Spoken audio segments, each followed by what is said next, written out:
Están buenos días, chicos. Espero que se encuentren muy bien el día de hoy. Vamos a comenzar. Solo sé que sube uno Sí, acá. Ajá, ahí abajito que no. Ya, por favor, les pido que apaguen los micrófonos. Comenzamos, por favor, chicos, con la grabación. Buen día, chicos. Vamos a comenzar con la materia de lengua y literatura en el curso 8º y 9º en la semana 7. El tema para 8º es el siguiente: la noticia, características, cómo se escribe una noticia y su estructura.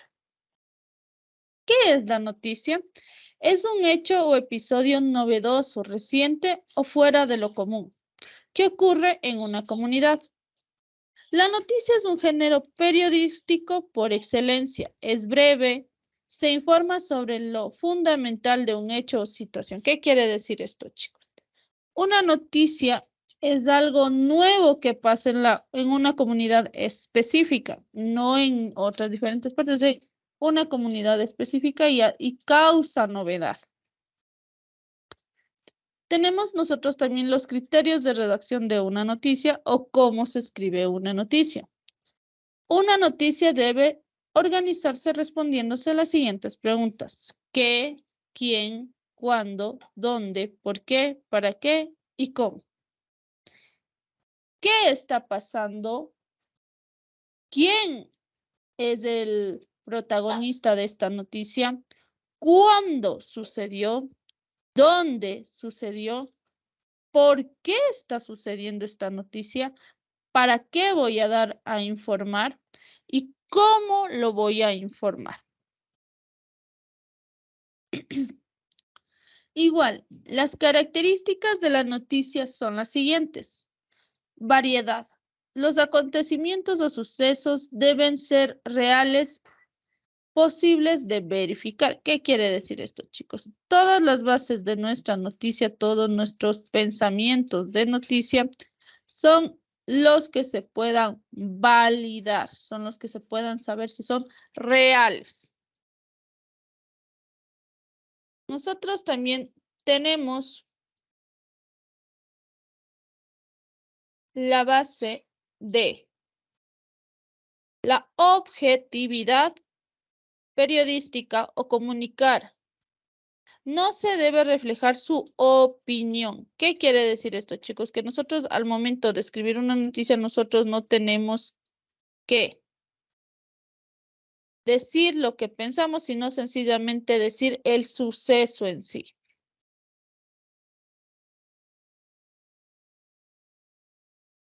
¿Qué también nosotros podemos hacer en una noticia? Tenemos que ser claros, tenemos que hablar con claridad de lo que pasa en la noticia.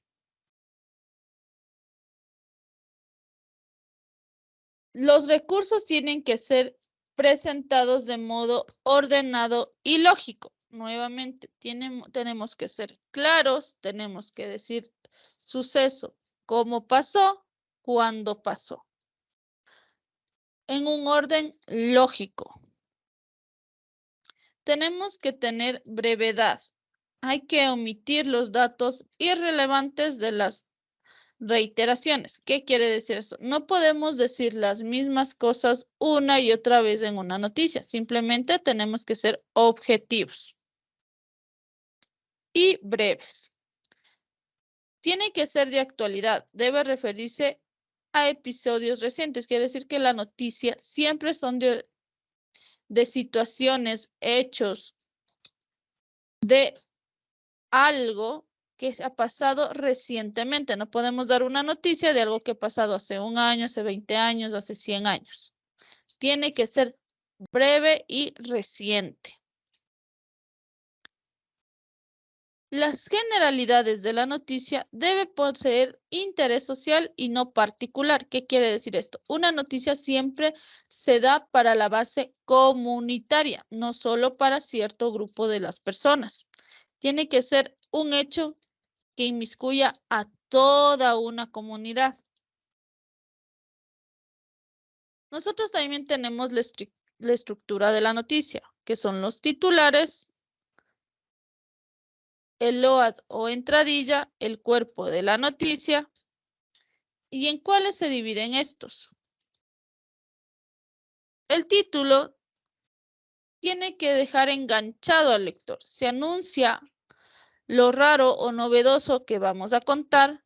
Es lo que se hace noticia sea diferente para nosotros. Es lo más importante de la redacción. Un buen título nos ayuda a ya dar un pequeño vistazo a lo que más o menos vamos a leer o nos va a dejar enganchado en algo que posiblemente nosotros estemos esperando. De aquí nosotros también tenemos a la bajada o subtítulo. Completa el título que tiene para ver el lector, debemos acercarnos al público. ¿Qué quiere decir esto, chicos? Que después del título tenemos un pequeño subtítulo que acompaña y da una visión más amplia de lo que vamos a ver, aunque no nos cuenta todo si nos menciona qué es lo que vamos a hacer. La entradilla o load es el primer párrafo que corresponde a dos preguntas. ¿Qué o quién? ¿Cuándo o dónde? ¿Por qué y para qué? Esta entradilla, este primer cuadro que nosotros tenemos para poder preguntar, siempre tiene que tener por lo menos dos preguntas relevantes de esta noticia, de lo que queremos tratar, de quién vamos a hablar, de cómo lo vamos a hablar. Nosotros también tenemos la base del cuerpo o desarrollo. Nuevamente, es poco variable, una medida recomendable para que las notas ocupen un medio o un cuarto de la carilla del computador en una foto sea explicativa. ¿Qué quiere decir esto? En el cuerpo de la noticia nosotros tenemos que poner el desarrollo de la misma. ¿Qué pasó? ¿Cuál es la noticia que vamos a tratar? ¿Qué es la parte importante de esta noticia? Y por último tenemos el cierre. Son bases que nos ayudan a ocupar una parte de la noticia y nos ayudan a entender cuál es cada una de ellas. Aquí yo les daré tips para hacer cada una de estas partes de la noticia o la base de la estructura. Siempre usar frases cortas. ¿Por qué? Porque al momento en que nosotros redundamos o hablamos de un tema, muchas veces el lector pierde interés, por lo tanto nuestra noticia no será de relevancia para la comunidad. El título, tenemos que ser claros y precisos. Siempre decidirlo al final de lo que vamos a hacer nuestra noticia. No es lo primero que hacemos. Siempre es después de estructurar nuestra noticia. Tenemos que hacerlo al final para tener una síntesis de la misma. Debe ser corto, debe ser agradable, debe ser un gancho para el lector, un enganche, algo novedoso que el lector quiera leer. La bajada, siempre piensen en la posibilidad de que no lean más de la nota. ¿Qué quiere decir esto? La bajada siempre tratemos de hacerlo, o el subtítulo tratemos de hacerlo simplemente con una oración, algo corto, que nos ayuda el título o a entender mejor el título. Solo como esto. No lo piensen como un párrafo entero. Después tenemos la entradilla o load. Es el primer párrafo que va a leer nuestro lector. No tenemos que decirlo todo. Tenemos que elegir qué vamos a poner aquí en el load y qué vamos a poner en el desarrollo. ¿Cómo lo vamos a desarrollar? Entonces, en el load simplemente es el enganche después del título. Es algo que nos va a tener leyendo esta noticia, algo novedoso, que no nos va a decir el resumen de lo que vamos a leer, pero sí nos va a dar un pequeño vistazo del mismo. Muchas veces el día y el lugar de los hechos no tiene ninguna relevancia. Puede ser algo que pasó más de una semana. entonces ya no es relevante para la fecha, sino ¿qué pasó? ¿Qué quiere decir esto? Nosotros al realizar un cuerpo de la noticia o el desarrollo de la noticia, nosotros tenemos que ver algo novedoso que nos dé un lector. El qué pasó. ¿Qué pasó? Porque es algo que tenemos que, aunque haya pasado esta semana o la semana pasada, lo tenemos que leer. ¿Qué pasó? ¿Por qué es importante para mi comunidad?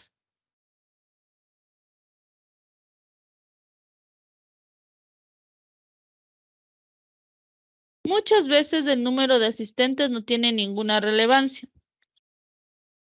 ¿Qué es necesario? Siempre es necesario responder 2 o 3 preguntas del qué, quién, cómo, para qué, cuándo, dónde y por qué, para que la noticia tenga mejor estructura. Aquí yo les he puesto un pequeño mapa conceptual que sintetiza todo lo que acabamos de hablar. Tenemos la noticia, el concepto, son textos que describen los hechos relevantes sobre un tema, persona o suceso. Excelente. ¿Qué podemos decir? Que la noticia es un hecho que sucedió en una comunidad. Tenemos que la estructura se divide en titular, entrada y cuerpo. En los titulares tenemos título o subtítulo, o título o entradilla. Tenemos en la entrada es el párrafo que resume los hechos, entrada o load. Tenemos al cuerpo o desarrollo, es la aplicación de los hechos, es lo que se va a ver, es el desarrollo de la noticia. Y tenemos a las interrogantes, ¿qué, quién, cómo, cuándo, dónde, por qué y para qué? ¿Quién es el protagonista? ¿Qué son los hechos? ¿Cómo? Circunstancias. ¿Por qué es relevante? ¿Dónde? El lugar que pasó. ¿Cuándo? El tiempo, la hora en el que sucedió. ¿Y para qué? Las causas de por qué yo voy a dar esta noticia. Con esto, chicos, por favor, los que deseen responder, me ayudan respondiendo las siguientes preguntas. La noticia es un género periodístico, ¿verdadero o falso? ¿Quién desea responder esta noticia, esta pregunta? Perdón, dicen, verdadero. Muchas gracias, Ligia. Excelente. La noticia es un género periodístico de carácter noticioso, no muy extenso. Excelente.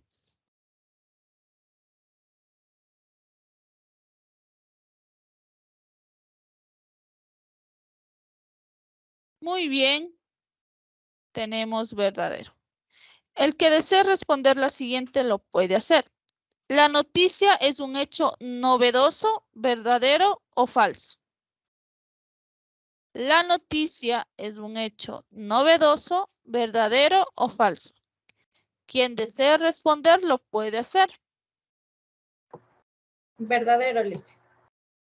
Muchísimas gracias. Muy bien, es verdadero. Siempre tiene que ser algo nuevo, algo de relevancia para nuestra comunidad o para el sector en el que se hace.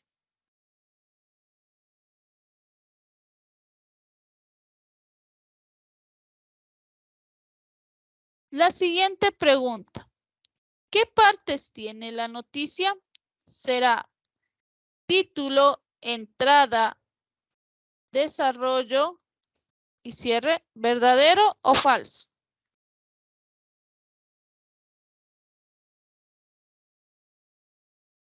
¿Qué parte? Verdadero, Alicia. Muchas gracias. Muy bien, vamos a revisarlo. La noticia tiene 3 partes importantes, que es los titulares, la entrada o load o cuerpo de la noticia. Los titulares tenemos el antetítulo, el título y el subtítulo. En el load o entradilla, que es nuestro primer párrafo, siempre tenemos las preguntas qué, quién, cuándo, dónde y por qué. Y en el cuerpo es el desarrollo de la noticia. Excelente, muy bien. La siguiente dice, ¿la noticia es un poema verdadero o falso?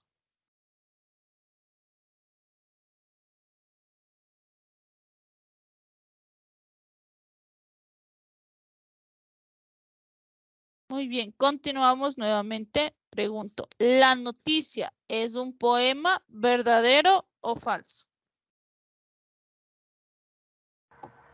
Falso. Excelente, muy bien. La noticia no es un poema, son dos géneros completamente distintos. La noticia es un hecho noticioso característico de una comunidad, en cambio que un poema es un conjunto de líneas con musicalidad. Excelente, chicos. Con esto, a los chicos de octavo les recuerdo que la actividad está en la página 22 y como tarea de esta semana tenemos leo una noticia y busco oraciones que contengan conectores de causa y consecuencia, disyuntivos y adversativos. Redacto en mi cuaderno en la misma oración con otro orden. Primero causa, luego consecuencia y con otros conectores. Redacte una noticia siguiendo los pasos establecidos de la misma. Recuerden, chicos, que mi número está en pantalla. Me pueden escribir martes a jueves de 6 a 8 de la noche con un mensaje escrito de WhatsApp. Estaré muy agradecida de que ustedes lo hagan. Por último, tenemos el único modo de hacer un gran trabajo es amar lo que amamos. Steve Jobs. Con esto me voy a los chicos de noveno en la semana 7 y tenemos palabras homófonas y palabras hipónimos e hiperónimos. Es algo súper sencillo. Las palabras homófonas son aquellas que suenan igual o parecido, pero se escriben de distinta manera y tienen significados distintos. Nuevamente, las palabras homófonas son las que se escriben igual y su significado es distinto. Tenemos hay, ahí y hay. Hay es una conjugación del verbo haber. ¿Hay 3 manzanas en la mesa? La conjugación ahí indica un lugar. Ahí, sobre la mesa, están las manzanas. Hay con signos de exclamación significa sorpresa, algo nuevo, una emoción. ¡Ay! Me comí una manzana. Como ustedes pueden ver, son 3 diferentes modos de escribirlo y suena parecido, pero tienen distintos significados. Suenan parecidos. Hay, ahí y hay. Suenan igual, se escriben distinto y su significado es distinto. Tenemos el haber y el haber. Haber expresa interés o interrogación. A ver, ¿dónde está el cuaderno? Y el verbo haber expresa existencia. A ver mis esferos. Tenemos la palabra tubo y tubo. Tubo con B dentilabial o B de vaca quiere decir que tenemos del verbo haber. Tuvo la manzana en sus manos y tuvo con la B labial o de burrito, podemos decir que es un instrumento en el que se puede realizar algo. Tuvo que bajar. Tuvo, con un tubo podemos bajar la manzana. Cambia ese tubo de la llave. Tenemos allá, allá y allá. Allá con H y Y significa el verbo de encontrar, de haber, de donde que están las cosas. Allá está el cuaderno. El verbo halla con H y doble L significa encontrar. Halla el tesoro. Halla las monedas. Y allá es del verbo que indica un lugar. Allá está la parada del bus.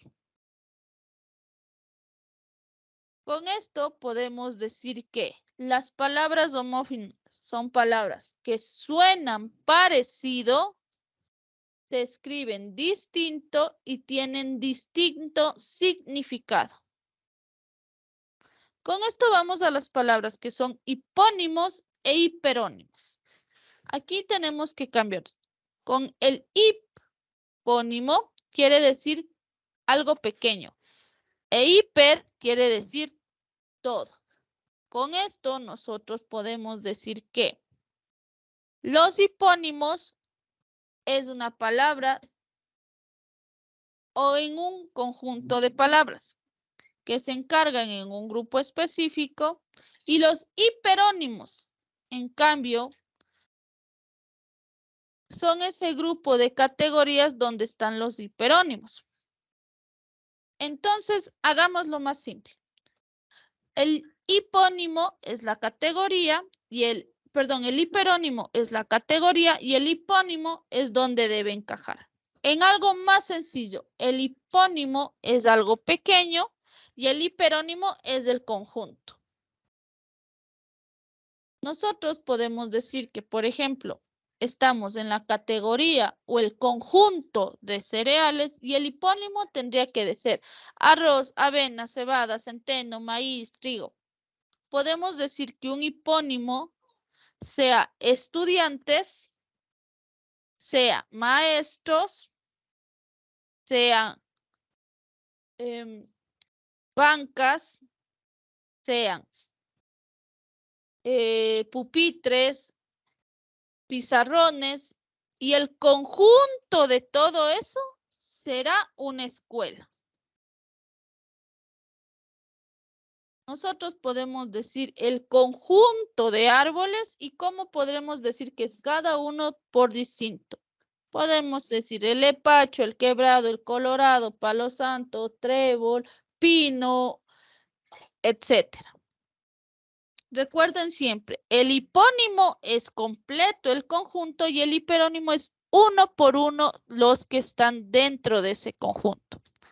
Por ejemplo, el conjunto mamíferos tendrá como hipónimos o más pequeños. Será cerdo, oveja, jirafa, humano, ballena. Tenemos al hiperónimo, flores o conjunto de flores. Y el hipónimo podemos decir margaritas, azucenas, clavel, jazmín, rosas y demás. En el hiperónimo o conjunto de plantas podemos poner el hipónimo o cada uno de ellos podemos decir helecho, podemos decir sábila, mala hierba, es un conjunto de todos. También nosotros tenemos el hiperónimo de planetas.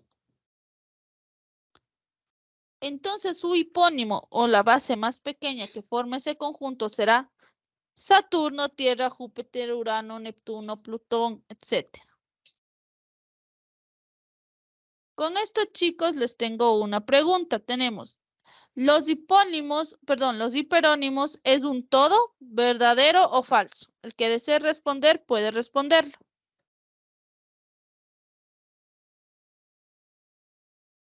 Muy bien, el hiperónimo es un todo, es el conjunto completo. El hipónimo son adjetivos de un hiperónimo, es verdadero porque son las partes más pequeñas del mismo. Nosotros también tenemos que un hiperónimo son bases de hipónimos. Con esto, chicos, les comparto la tarea de esta semana, de la semana 7, está en la página 20. No se olviden leer las características de las mismas. Y la actividad de esta semana sobre 10 puntos dice lo siguiente. En las siguientes parejas de oraciones identifico el hipónimo e hiperónimo. Formo adverbios añadiendo la terminación ante-ente de los siguientes adjetivos. Con esto, recuerden que pueden escribirme de un mensaje de WhatsApp del martes al jueves de 6 a 8. Y con esto me despido con la frase del día de hoy. El único modo de hacer un gran trabajo es amar lo que haces. Muchas gracias, chicos. Espero que se encuentren muy bien. Dejo de compartir la pantalla y dejo de grabar.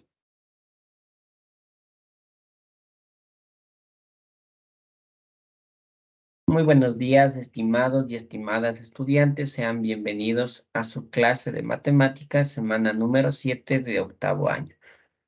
Perfecto, lo que nosotros vamos a continuar con esta temática de los números racionales y sus respectivas operaciones. La semana anterior nosotros ya trabajamos suma, resta, multiplicación y división de números racionales. Ahora nos enfocaremos en potenciación y radicación. Recordemos que los números racionales son números que pueden estar expresados a manera de fracción o también como decimal. Entonces, bueno, aquí en esta imagen de la portada tenemos un ejemplo de radicación con números racionales. Pero antes de avanzar con radicación, pues hablaremos sobre la potenciación. A manera de recordatorio, por favor, el conjunto de los números racionales es aquel número que puede representarse, ¿sí? Un número racional es aquel número que puede representarse como fracción o como número decimal, como ya mencioné en el preámbulo de la clase, ¿no? Recordemos que los números fraccionarios pueden ser positivos, números negativos, entonces son números racionales. Al igual yo puedo tener números decimales positivos o también decimales negativos, que igual forman parte del conjunto de los números racionales. Recuerde que los números racionales se los representa con la letra Q. Importante, por favor, yo no puedo tener un número racional con denominador 0, por ejemplo, 5 sobre 0. Esto en la calculadora me sale error. ¿Por qué? Porque no pertenece al conjunto de los números racionales, ya pertenece a otro conjunto que son los números imaginarios. Entonces usted no puede expresar una fracción, ojo, no puede expresar una fracción con denominador 0. ¿Por qué? Porque es una indeterminación. Entonces, tenga mucho cuidado, por favor. Por eso nos dice aquí, denominador distinto de 0. Puede ser cualquier número entero el denominador, pero menos el número 0. Ya le expliqué por qué. Muy bien, potenciación de números racionales. La potenciación permite escribir de manera simplificada el producto de varios factores que son iguales. Tenemos la potencia de un número real. Recordemos que la potenciación es una operación matemática en la cual se ve involucrada dos elementos, ¿sí? La base y el exponente. Recuerde que el exponente indica el número de veces que debe multiplicarse a la base. Y el resultado, la respuesta de todo eso se le conoce como potencia. Sí, por ejemplo, tenemos un ejemplo que dice 2/3 elevado al exponente 3 o elevado al cubo. Ya voy a escribir ese ejemplo yo. Dice 2/3, vemos el amarillo, ya. Dice 2/3. 2/3, mire, dice elevado al exponente 3. O también puede decir 2/3 elevado al cubo. Recuerde que el exponente 3 se le conoce como al cubo. Entonces yo tengo el 2/3, le voy a elevar al cubo o también conocido como el exponente 3. Mire, ahí yo estoy elevando a la potencia un número racional. ¿Y cómo trabaja esto? Pues sencillo. Este numerito, la potencia, va a elevarle tanto al numerador como al denominador. Entonces ahí yo sacaría yo ya la respuesta.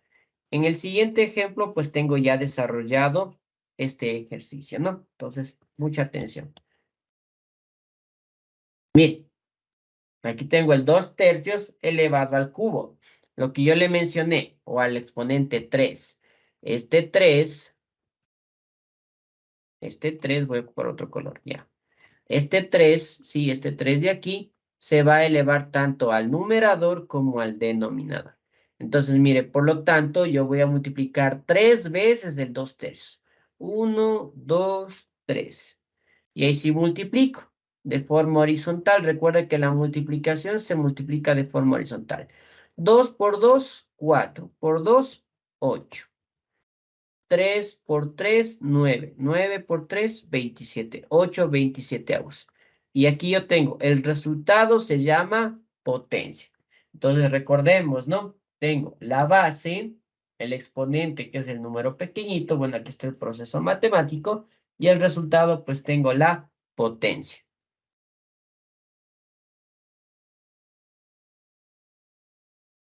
Voy a hacer otro ejemplo, por favor. Pongamos aquí. Pongamos el 5 medios elevado ahora a la potencia 2 o al cuadrado, como se le dice, ¿no? El cuadrado significa la potencia 2. Quiere decir que yo voy a multiplicar 2 veces a la base. Entonces voy a poner 5 medios una vez por 5 medios. 2 veces, ¿sí? Esto me indica 2 veces, multiplíquele 2 veces. Ya recuerde que en la multiplicación, eso ya vimos nosotros la semana anterior. La multiplicación de fracciones simplemente yo multiplico numerador con numerador y denominador con denominador. Recuerde que aquí está implícita o está entendida una multiplicación porque no hay signo entre los paréntesis. Entonces ahora sí, voy a multiplicar. Voy a sacar ya el resultado, también conocido como potencia. Entonces voy a hacer lo siguiente. Dice 5 por 5, 25. Inclusive este proceso que voy a hacer ahorita, puedo yo omitir, ¿no? Y hacerlo directo, 5 por 5 y 2 por 2. Yo puedo omitir este paso, sí, no hay problema. Entonces, 5 por 5, 25.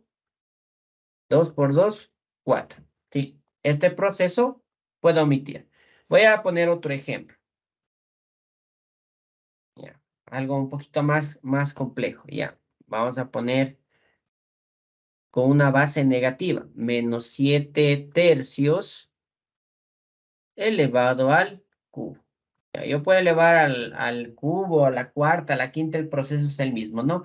Quiere decir que esto dice multiplique 3 veces a la base. Entonces digo menos 7/3 una vez, por menos 7/3 2 veces, por menos 7/3 3 veces. Aquí está, 1, 2, 3. Ya.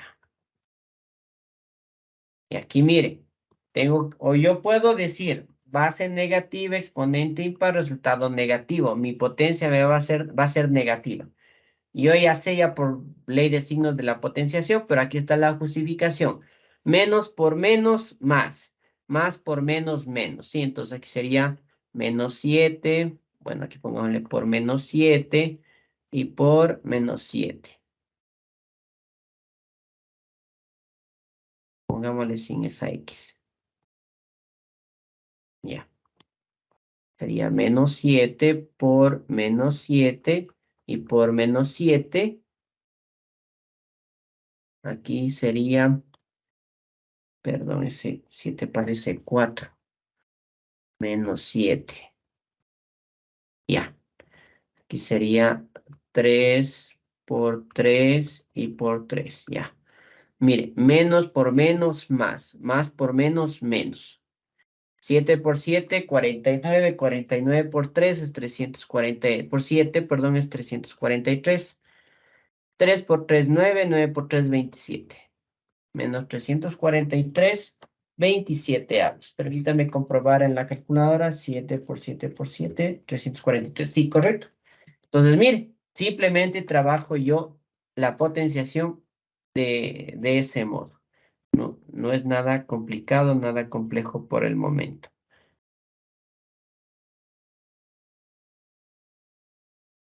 Listo. Ahora sí, pasemos a radicación, que está en base a su tarea. Ahora, la radicación es un proceso inverso a la potenciación. Por lo tanto, yo vi necesario primero revisar potenciación para que usted pueda entender radicación. Entonces, tenemos aquí raíz de un número racional o de un número fraccionario. Dice, si el índice del radical es impar, la cantidad subradical puede ser positiva o negativa. Ya, mire. Dice, si el índice aquí, este numerito que está dentro de la raíz, el pequeñito, se le conoce como índice. Si el índice es impar, es decir, 1, 3, 5, 7, 9, esos son los impares, la cantidad subradical puede ser positiva o negativa. Pero si el índice es par, es decir, 2, 4, 6, 8, 10, se pueden encontrar raíces con cantidades positivas. Es decir, si mi índice es par, mi resultado va a ser positivo. Ya, muy bien, entonces aquí tengo yo algunos ejemplos. Dice raíz cuarta de un 16. Tengo aquí la raíz cuarta de menos un 16. Ojo con esto, mire. No existe porque ningún número elevado a la cuarta potencia es negativo. La raíz cuadrada, es decir, o la raíz, ojo, ¿no? Con este caso, puede que esté en su examen. Ya, la raíz que tenga, ¿sí? La raíz que tenga como índice par, ya sea 2, puede ser 4, 6, 8, 10. Si tiene raíz par, índice par, y dentro tengo yo, en la cantidad subradical, tengo un número negativo, ¿sí? Si tengo índice par, cualquiera de estos, y dentro de la raíz tengo signo negativo, esto es, bueno, en la calculadora le va a salir error, pero es una indeterminación. Nuevamente, mire, caemos con los números imaginarios. Los números imaginarios se representan de otra manera. Los números imaginarios, bueno, son teoría ya de de décimo, primero de bachillerato, pero mientras tanto le vamos a poner como indeterminación o como le dice en el libro, no existe. Vamos a demostrar esto, por favor. Tengo aquí yo la calculadora. Voy a sacar el ejemplo que tengo aquí. Dice raíz cuarta de menos un 16. ¿Ya? O bueno, vamos primero con la que yo planteé. Ya voy a poner raíz cuadrada, ¿sí? De menos 216. Menos, me va a salir math error. Mire, es una indeterminación. Ya, ahora, digamos que yo digo raíz cuarta. Si es que el índice es par y la cantidad radical es negativa, le va a salir eso obligatoriamente. Permítame, ya. Aquí pongamos raíz cuarta de menos 216. Mire, igual me sale error. Entonces, si tengo índice par, cantidad subradical negativa, no tengo yo resultado. Aquí me va a salir el más de error o no existe, ¿no? Entonces, téngalo muy en cuenta. Puede que esté eso en el examen. Ya. Entonces, vamos a resolver ahora sí los otros ejercicios. Muy bien. Dice raíz cuarta de un 16avo. Muy bien, vamos a trabajar ahora sí con los ejercicios. Ya, dice raíz cuarta de un 16avo. Listo. Sí, raíz cuarta. Sí, raíz cuarta es. Listo. Entonces dice raíz cuarta de un 16avo. Ya. Ahora, para yo poder encontrar, sí, para yo poder encontrar la raíz, lo que yo voy a hacer es lo siguiente. Sí, este índice va a extraer la raíz cuarta tanto del numerador como del denominador. Entonces, mi resultado va a ser una fracción. La raíz cuarta de 1 es 1, ¿sí? No hay nada que hacer en ese caso. Ahora, la raíz cuarta de 16, yo tengo que buscar un numerito que multiplicado 4 veces por sí mismo me dé 16. 4 veces por sí mismo me dé 16. El numerito es este. 2 por 2 por 2 y por 2. 4 veces dice el índice, ¿no? 1, 2, 3, 4. Y por sí mismo significa que tiene que repetirse por el mismo número. 2 por 2, 4, 4 por 2, 8, 8 por 2, 16. Entonces, el valor aquí es 2. ¿Sí? Por favor, eso sí, ténganlo muy en cuenta. Yo tengo que encontrar un numerito, como dice aquí, que multiplicado 4 veces por sí mismo me dé en este caso el 16. Voy a plantear otro ejemplo. Ya, en este caso, mire, tengo el índice par, cantidad subradical positiva, mi resultado positivo. ¿Sí? Resultado positivo. Muy bien. Ahora, si yo hubiese puesto aquí menos, ya aquí me salía indeterminación, ¿sí? Si es que hubiese puesto negativo. Entonces, borrémosle. Ya digamos que voy a plantear el mismo ejercicio. Verá cómo cambia esto. Con la indeterminación o números imaginarios. Raíz cuarta de menos un 16. Ya, recuerden lo que yo le dije. Si tiene índice par y la cantidad subradical negativa, esto no existe. Ya lo comprobé, puede hacerlo en la calculadora también. No pertenece a los números eh, em, racionales, sino ya a los números imaginarios. Voy a plantear otro ejemplo, ¿ya? Raíz cuadrada de 4/25. Ya. Cuando usted no encuentra ningún numerito aquí, es que está aquí escondido el 2, ¿sí? Está escondido ahí el 2, por lo tanto es raíz cuadrada. Ya. Raíz cuadrada de 4/25. Entonces, yo tengo que buscar un numerito que multiplicado 2 veces por sí mismo me dé 4. En este caso es el 2. 2 por 2, 4. ¿Sí? 4. Hagámosle bien ese 4 que parece 9. Ya. 4. ¿Por qué? Porque aquí dice, multiplique, dice un numerito que 2 veces multiplicado por sí mismo me dé 4. 1, 2, aquí sería el 2. Ahora, un numerito que multiplicado 2 veces por sí mismo me dé 25.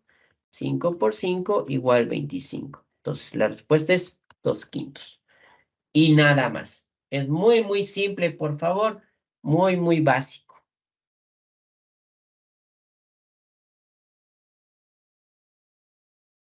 Ya, aquí tenemos algunas propiedades de la radicación, ¿no?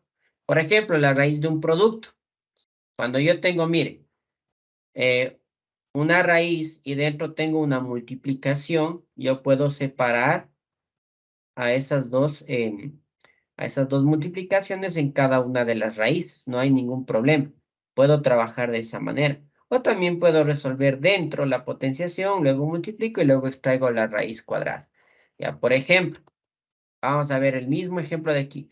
Raíz de 3 al cuadrado por 2 a la cuarta. Ya, raíz de 3 al cuadrado por 2 a la cuarta. Raíz de 3 al cuadrado por 2 a la cuarta. Ya, puntito es un por, ¿no? Entonces puedo coger cualquiera de los dos métodos. O separarle por raíces o resolver dentro. Yo le sugiero resolver dentro, que es más sencillo. Voy a resolver la potenciación. 3 al cuadrado. Recuerde que es 3 por 3. 2 veces me dice la base. Entonces 3 al cuadrado es 9. Por 2 a la cuarta. 4 veces el 2. 2 por 2 por 2 y por 2. 2 por 2, 4. 4 por 2, 8. 8 por 2, 16. ¿Ya?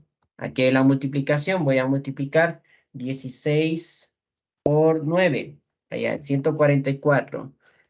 144. La raíz cuadrada de 144 es 12. ¿Por qué? Porque tengo que buscar un numerito que multiplicado 2 veces por sí mismo me dé 144. En este 4 es el 12. Ya es una propiedad nada más que usted puede ir revisando a manera de información extra. Muy bien, también tengo yo la raíz de un cociente que ya vimos, ¿no? Yo tengo que sacar la raíz, ojo, tanto de arriba y de abajo. Sí, es el primer ejemplo que yo le di. Por ejemplo, la raíz cuadrada de 9, 3. La raíz cuadrada de 4 es 2. ¿Por qué? Porque la raíz cuadrada de 9 dice un numerito que multiplicado 2 veces me dé 9. En este caso es 3 por 3. Entonces aquí sería 3. De aquí surge este 3 de aquí. Y lo mismo acá. La raíz cuadrada de 4, un numerito que multiplicado 2 veces me dé 4, pues es el 2. Y tengo yo el resultado.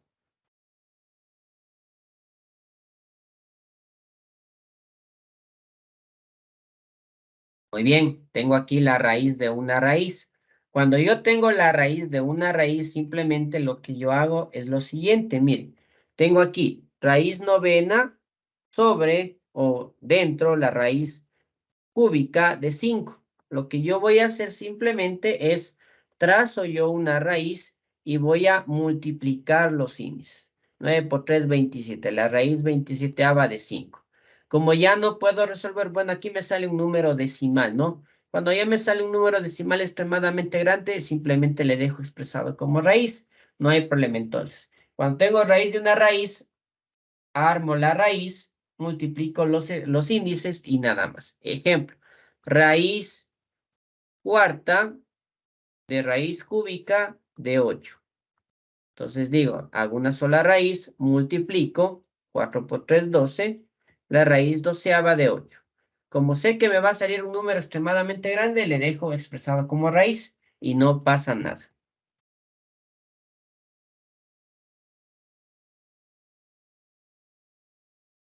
Muy bien, esto nos lleva por favor a la actividad de esta semana que se encuentra en la página 55.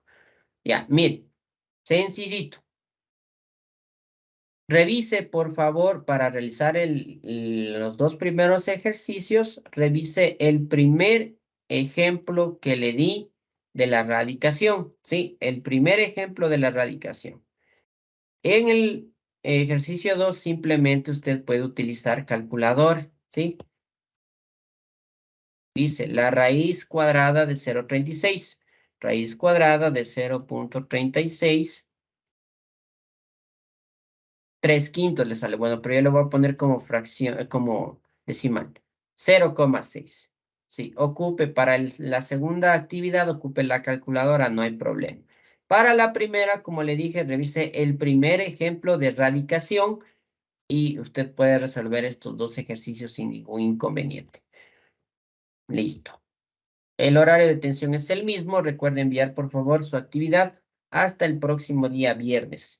Muy bien, gracias por su atención, estimados estudiantes de octavo año. Voy a iniciar con noveno año. Reitero mis saludos, estimados y estimadas estudiantes. Sean bienvenidos y bienvenidas a su clase de matemáticas de la semana 7 de noveno año. Lo que nosotros vamos a trabajar en esta clase son expresiones algebraicas. Vamos a hablar sobre la factorización de polinomios y hablaremos del factor común. Pero antes de nosotros poder aplicar el primer caso de factoreo, que es factor común, nosotros tenemos que analizar unos temas que son muy indispensables, ¿sí? Que son la descomposición de factores primos, mínimo común múltiplo y máximo común divisor. Entonces, esa es la base para poder realizar el caso de factor común. Recordemos, por favor, que una expresión algebraica es una combinación de cantidades numéricas y literales, es decir, números y letras, relacionadas por operaciones de suma, resta, multiplicación, división, potenciación y radicación. A las letras se les conoce con el nombre de variables y a los números con el nombre de coeficientes, como podemos ver nosotros aquí. Mire, las letras son variables, los números son coeficientes, ¿sí? Los pequeñitos, bueno, son los exponentes y tenemos también los signos de agrupación. Muy bien. Factorización de polinomios, factor común. Factorizar un número consiste en expresarlo como producto de sus factores. Es decir, yo voy a partir desde la respuesta y voy a encontrar el producto de sus factores. Es un proceso inverso a los cocientes y productos notables. Pero para poder, como mencioné, factorar especialmente el primer caso, que es factor común, yo debo conocer la temática de los factores primos. Ya, ¿en qué consisten los factores primos? La expresión de un número como producto de sus factores primos se llama descomposición de factores primos. ¿Cómo yo descompongo? A través del proceso de la división. Y yo voy a descomponer con esta galera. ¿Ya? Entonces, voy a descomponer en este caso. Ya, vamos con el 90. Ya, mira, aquí tenemos el 90 descompuesto en factores primos. Voy a hacer eso. Dice, la descomposición del número 90 en sus factores primos se hace de esta manera. Entonces, dice, descomponga en factores primos el número 90. Entonces, digo el 90. Ya, entonces, pongo el numerito 90. Armo la galera. Bueno, en el caso de su libro solo está una línea así, pero yo, bueno, me acostumbro más a trabajar así. Sí, no hay problema. Es lo mismo, es el mismo proceso, solo cambia esta liñita roja que le estoy poniendo yo. A ver, ahora sí. ¿Cómo descompongo? Yo debo partir. Siempre al descomponer voy a partir primero por la mitad. Si no hay mitad o cuando ya me acabe las mitades, sigo a la tercera. Cuando ya no haya terceras o me haya acabado todas las terceras, voy por la quinta. Asimismo, si ya no hay quintas o me acabé todas las quintas, la séptima. ¿Sí? Novena no, porque es múltiplo de 3 de aquí, saltaría la onceava en el caso de que exista. Ya, entonces, ¿qué significa tomar la mitad? Significa que yo voy a dividir para 2. ¿Qué significa tomar la tercera? Que yo voy a dividir para 3. ¿Qué significa tomar la quinta? Que yo voy a dividir para 5. Para 7, voy a, la séptima, dividir para 7. Para 11, pues voy a dividir para 11. Eso significa tomar mitad, tercera, quinta, séptima, onceava. Ahora, esto es importante. Esto es como conducir. Es como conducir en un vehículo manual, con caja de cambios manual. Yo voy desde la más pequeña. No puedo ir tercera, a ver, tomo tercera y luego voy a tomar segunda. No. Entonces, yo voy a tomar, siempre parto por la mitad. Si no tengo mitades, ahí sí voy a ir por la tercera. Si es que tal vez no tengo ni mitad ni tercera, voy a ir por la quinta. Entonces, tiene que ir en ese orden. Es como usted cuando conduce. Está, inicia su marcha en primera, va a segunda y de segunda se salta a quinta. No puede. Entonces, es importante esto, por favor. Entonces, voy a tomar primero la mitad. ¿Ya? La mitad de 90. Entonces, como la mitad significa dividir para 2, digo 90 dividido para 2. Este proceso lo puede hacer en la calculadora. Solo el primero lo voy a hacer de esta manera. A ver, toma 1, toma 1. 9 para 2 a 4. 4 por 2, 8. Para el 9, 1. 10. 10 para 2 a 5. 5 por 2, 10. De 10, 0. Ahora, cuando yo sé que hay mitad, cuando yo tengo residuo 0 o cuando mi respuesta me da un número entero. Sí, ahí veo yo que puedo tomar la mitad. Si aquí ya me salió un número decimal en la calculadora, no hay mitad. Tiene que ser exacta la división. Entonces, la mitad, 45. Ya, ahora, la mitad de 45. A ver, ¿dónde está mi calculadora virtual? Ya. La mitad de 45. Recuerde que mitad significa dividir para 2. Digo, 45 dividido para 2. Miren, me salió ya decimal. No hay mitad entonces. ¿Por qué? Porque aquí me tenía que dar un número exactito. Entonces ya no hay mitad. Ahora voy a ver con tercera. ¿Sí? Voy a ver con tercera. Mitad, ya me acabé. Voy a probar con tercera. Recuerde que la tercera es dividir para 3. 45 dividido para 3. Mire, tengo un resultado entero. Entonces sí hay tercera.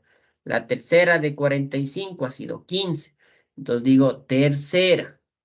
La tercera de 45, 15. Yo sé que hay otra tercera aquí, ¿sí? Entonces simplemente, yo sé que es 5, pero voy a comprobar, ¿ya?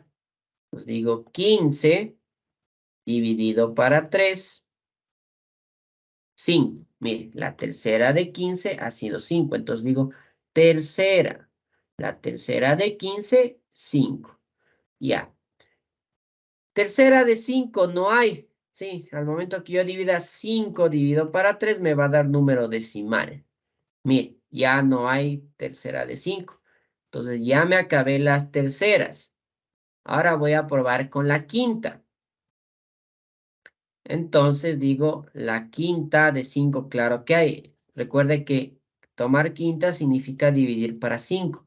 5 dividido para 5 a 1. Entonces sí puedo. Quinta, 1. Cuando yo ya llego en la descomposición al 1 aquí, es que ya terminé la descomposición. Mire, ya terminé. Sí, ahora, ¿cómo compruebo si yo descompuse bien? Simple. Digo, 2 por 3, 6. 6 por 3, 18. Multiplico los factores, ¿no? 3 por 2, 6. 6 por 3, 18. 18 por 5. A ver, perdón. Ya. 18 por... Ay. 18 por 5. 90. Mire, al multiplicar todos los factores, ¿sí? Me tiene que dar el mismo número. Ahí compruebo yo. 2 por 3, 6, 6 por 3, 18, 18 por 5, 90. Esa sería la comprobación. En este caso, no ocupé ni séptima ni onceava. Va a haber ejercicios en los cuales no va a necesitar usted ni mitad ni tercera, directo va a pasar a la quinta, a la séptima, dependiendo del número que usted vaya a descomponer, ¿sí? Dependiendo de esa situación. Muy bien. Máximo común divisor. Sí, en el caso del máximo común divisor, sí, lo que yo voy a hacer es encontrar los dos divisores más comunes de números naturales. En este caso se le conoce como MCD, máximo común divisor. Dice, para hallar el MCD de 12, 18 y 20 se descomponen en factores primos, lo que yo hice hace un momento, y luego elijo cuáles son. Mire, 12, 18 y 20 dice. Ya, muy bien. Vamos a hacer el mismo ejemplo. 12, 18 y 20. Ya. Ahora voy a hallar el MCD, que es el máximo común divisor. Ya, es máximo común divisor. MCD de 12. 12 era. 12, 18 y 20, ya. Máximo común divisor M.C.D de 12, 18 y 20. 12, 18 y 20. Ya, voy a descomponer en factores primos. ¿Sí? Entonces, primero voy a descomponer el 12. Voy a tomar siempre desde la mitad, como le dije, ¿no? La mitad de 12 es 6. La mitad de 6 es 3. La tercera de 3 es 1. Ya descompuse el primero. Bueno, ya no dividí, ¿no? Pero usted sabe que tiene que ir dividiendo. Para 2, la mitad. Para 3, si toma la tercera. Ahora voy a descomponer el 18. La mitad de 18 es 9. La mitad de 9 no hay. Voy por la tercera. La tercera de 9 es 3. La tercera de 3 es 1. Ya, ahora voy por el 20. La mitad de 20 es 10. La mitad de 10 es 5. No hay tercera de 5, directo parto a la quinta. Quinta, 1. Ya, listo. Simplemente descompuse más rápido, pero usted sabe que tiene que ir dividiendo, ¿no? Como le mostré. Ahora, luego de que yo ya descompuse en factores primos los tres números, tengo que fijarme en lo siguiente. Tengo yo que ver cuáles son factores comunes. Miren, en este caso, entre el 12, el 18 y el 22, de los factores que se repiten en todos es el 2. Miren, se repite aquí el 2, se repite aquí el 2 y aquí se repite el 2. ¿Sí? Entre los tres se repite el 2. ¿Sí? Se repite el 2. Entonces, como aquí se repiten entre los tres el 2, voy a tomar de cada uno. Digo 2, que es el de acá, por 2, que es el de acá, y el de acá, por 2. 2 por 2, 4. 4 por 2, 8. El máximo común divisor de estos tres números es 8. ¿Por qué? Porque este factor se repite en los tres. ¿Por qué no tomé el 3? Bueno, el 3 se repite en el 12, en el 18, pero en el 20 ya no. ¿Por qué no tomé el 5? Porque el 5 solo se repite en el 20. Entonces, el que es común, en este caso, es el 2. Y eso sería todo, nada más.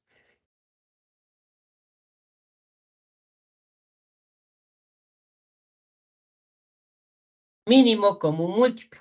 Sí, en este caso, en el mínimo común múltiplo se halla el mínimo común entre todos. Ya, es lo mismo, ¿sí? Descompongo yo en factores primos, pero el último paso difiere. Verá, MCM, 12, 12, 18 y 20. Ya, mínimo común múltiplo. Ya, mínimo común múltiplo. Ahora es mínimo común múltiplo, ¿sí? MCM. De 12, 18 y 20. El proceso es el mismo. Tengo que descomponer, sí, tengo que descomponer, por favor, en factores primos. Sí, tengo que descomponer. Y el resultado, pues simplemente, yo lo hago de esta manera. Al hablar de mínimo con un múltiplo, mire cómo voy a descomponer yo. 12, 18 y 20. Ay, perdón, se me fue. Hizo chuequísima esa línea. Déjame ver cómo le corrijo. No puedo borrar. Bueno, voy a continuar así. Disculpe. Ya. Aquí descompongo los tres. La mitad 6, la mitad 9, la mitad 10. En el MCM trabajo así. La mitad 3, de 9 no hay, sigue bajando. La mitad de 10, 5. Ya me acabé las mitades. Ahora sí voy por las terceras. Tercera de 3, 1. Tercera de 9, 3. Tercera de 5 no hay, sigue bajando. Tercera, el 1 ya llegó, le bajo. Tercera de 3, 1. Tercera de 5 no hay, sigue bajando. Voy a tomar la quinta. Quinta 1. Bueno, el 1 baja nada más, ¿no? El 1 baja, la quinta de 5, 1. Ahora, el mínimo común múltiplo en estos tres, mire cómo multiplico. 2 por 2, 4. 4 por 3, 12. 12 por 3, 36. 36 por 5, 180. Entonces, el mínimo con múltiplo de estos tres es 180. Y eso sería todo, ¿sí? Entonces, ahora, en su tarea, ¿sí? En su tarea especialmente, que se encuentra en la página 51, semana 7, solo tiene que descomponer, ¿sí? En factores primos y hallar el máximo común divisor. El mínimo común múltiplo no está, es por eso que en el mínimo común múltiplo no me enfoqué tanto. Pero en la descomposición de factores primos sí.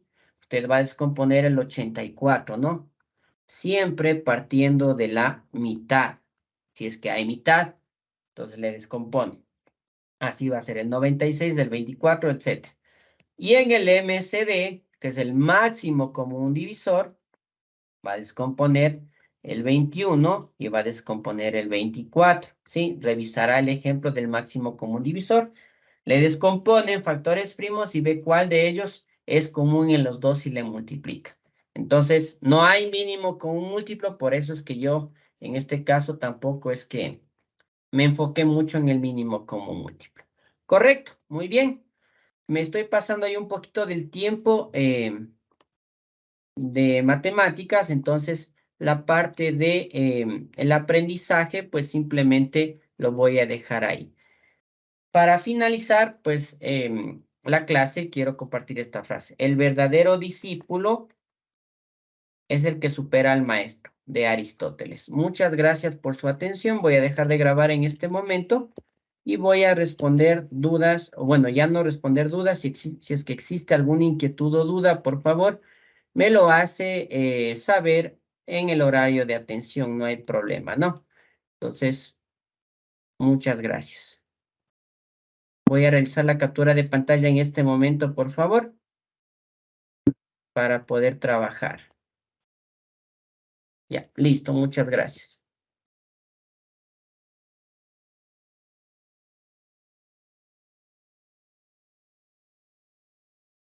Días con todos. Bienvenidos a la clase de Educación Cultural y Artística de octavo y de noveno. Ok, ¿qué vamos a ver el día de hoy? Hoy vamos a ver un poquito sobre lo que es el diaporama, también lo que es el remix y la música y la danza ecuatoriana, ¿sí?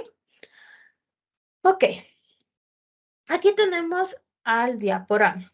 ¿Qué es? Un diaporama es una aplicación donde se reproduce una grabación sonora en conjunto de imágenes o diapositivas que se muestran de una forma sincronizada junto con el audio. La forma más sencilla de crear un diaporama es prácticamente primero disponer de un archivo MP3, de un archivo MP3 de la música o disponer también de la banda sonora, de lo que sea que nosotros queramos que se oiga en nuestro diaporama, ¿sí? Esta banda puede resultar de la mezcla de música de fondo, puede resultar de locuciones, puede resultar de efectos especiales, puede ser cualquier tipo de sonido. De igual manera, el siguiente paso es decidir el instante también de la reproducción del audio en el cual se mostrará la imagen.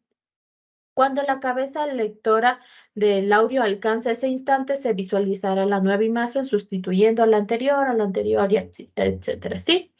Entonces, prácticamente, ¿qué es un diaporama? Es como una narración explicativa acerca de algún tema en donde se van a utilizar por lo general una presentación audiovisual, una presentación audiovisual que mezclan imágenes, que van a mezclar videos, que van a mezclar sonidos, movimientos, entre otros. Es, por ejemplo, lo que estoy yo haciendo ahorita, ¿sí? Pero grabado, claro, sí. Porque aquí yo, por ejemplo, les estoy dando a ustedes una presentación audiovisual, ¿verdad? Ustedes pueden ver mi diapositiva y también pueden escuchar. Si yo pongo, por ejemplo, un fondo de la música, ya se convertiría también en un diaporama, ¿sí? Eh, pero ¿cuándo fue descubierta como que este diaporama? Esta técnica fue descubierta por el fotógrafo Robert Twiller en 1951, en donde él realizaba los primeros diaporamas que se realizaron. Tenían la necesidad de tener muchos elementos y sobre todo también tenían, como antes no había pues ese desarrollo tecnológico que tenemos hoy, requerían de mucho esfuerzo ya que eran elaborados de forma manual y para este trabajo se tenían que utilizar proyectores, se tenían que utilizar pantallas de proyección, sistemas de sincronización, sistemas de reproducción. Así también se tenía que utilizar, por ejemplo, el material fotográfico acerca del tema del que se iba a realizar este diaporama, que iba a ser elaborado por ese artista, ¿no? Y normalmente, ¿en dónde se realizan los diaporamas? Los diaporamas, por lo general, se los crea en aplicaciones o programas y los más utilizados, ¿cuáles son? Por ejemplo, para computadora, ahorita en este momento lo que yo utilizo es para PowerPoint, que es un programa que forma parte de la familia de Microsoft, que creo yo que toditos o todos nosotros los conocemos de nuestro Microsoft Office, que nos da varios paquetes. Ahí está el Microsoft Excel, el Word y también está como uno de ellos el PowerPoint. Este PowerPoint nos permite a nosotros realizar presentaciones a través de diapositivas.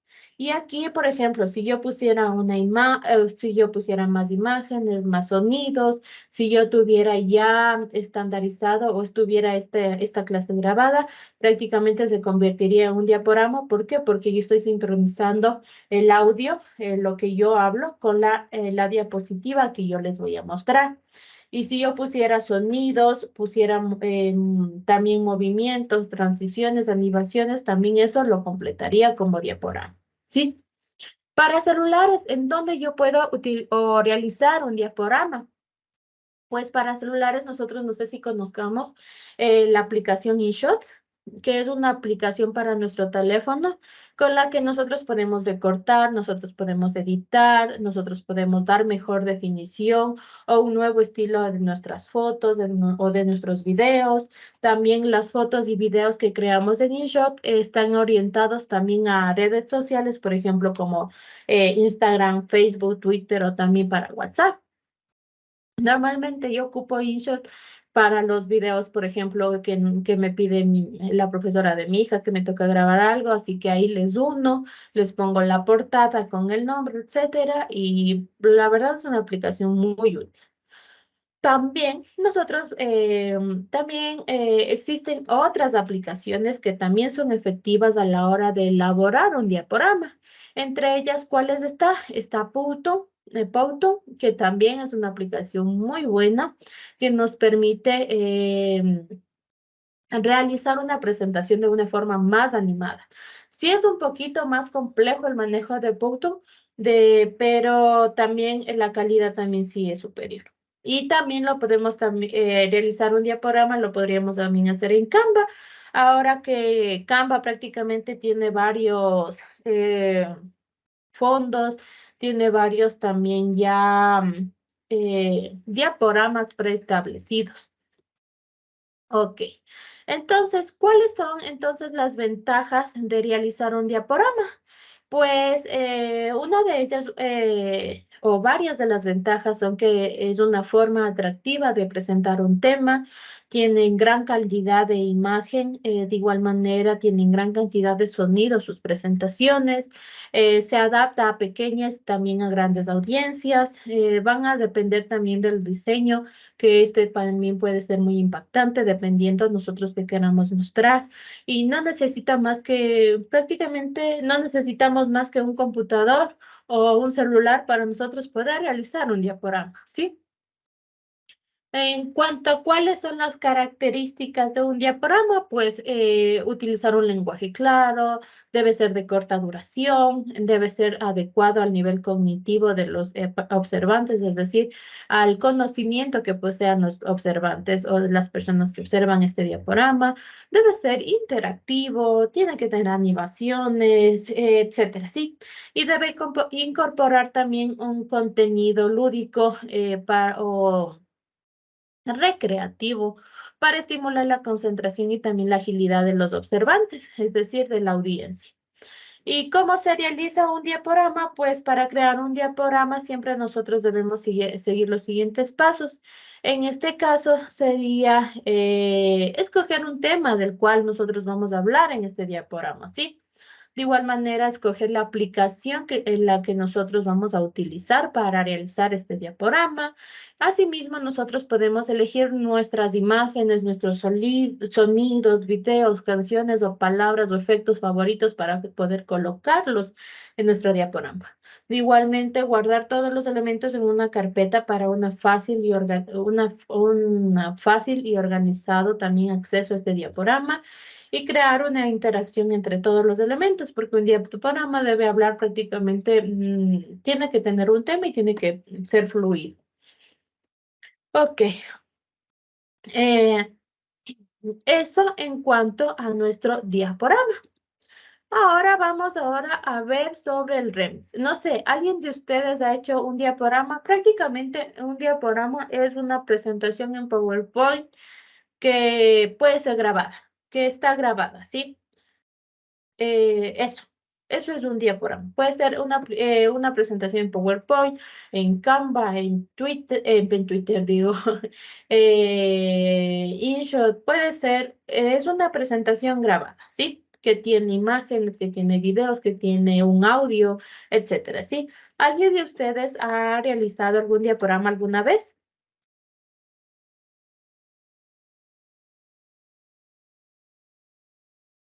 No. Ninguno ha realizado un diaporama. Una presentación en PowerPoint grabada así, ¿nadie? No, Alicia. Yo, Alison, una vez realicé un diaporama, era sobre los animales. Ya. ¿Para qué lo realizaste tú? O sea, le estaba ayudando a mi hijo en un deber. Exacto, creo que las mamás estamos más relacionadas a los diaporamas porque prácticamente uno toca aprender por ellos, porque ellos aún les cuesta un poquito, si son pequeños, ¿no? Les cuestan un poquito también la elaboración y el manejo, aunque a ellos, o sea, si tú le enseñas bien, ellos te cogen de uno y te sacan maravillas. Ok, vamos, ahora entonces, acabamos con lo que era diaporama, ver un poquito más de lo que está en el módulo, ¿sí? Ahora vamos a ver lo que es el remix. El primer tipo del remix es conocido como mix, que es como una mezcla y es un proceso en el cual se utiliza una o varias muestras de sonidos, también denominados como samples, o sí, de una canción original. Ok, entonces el remix en sí, ¿qué es el remix? El remix también se conoce como remezclado. En la música es como una remezcla alternativa de una canción, la cual incorpora nuevos ritmos y también incorpora efectos a esa canción, a esa canción base, vamos a decirle así. Los remix son usualmente intencionados para transformar en bailables canciones que no son bailables, ¿sí? Ya se hace con intención estos remix. La acción de crear un remix es generalmente conocida como remixar o remixear, ¿sí? Hay varios tipos de remixes, los que son mezclas con otros sonidos y lo que llevan a un verdadero trabajo remodelando la canción totalmente. Ya no suena mejor, ya no se distingue mucho la canción lo que era originalmente. El primer tipo es conocido como mix, que es este proceso en el cual se utiliza una canción original a la que se le añaden efectos o bases para reforzar una parte de la canción, para extenderlas, para mejorar su enganche o simplemente para cambiar su base y para que suene distinto y más atractiva. El remix es aquel en que debido a un proceso más arduo, más trabajoso, se logra cambiar totalmente el aspecto de la canción en cuestión. Entonces, el mix es el proceso en donde se utiliza una canción original para reforzar y se añaden efectos o bases para reforzar a esa canción. En cambio, el remix que tiene o que involucra de un trabajo más arduo, ahí en el remix se logra cambiar totalmente el aspecto de la canción.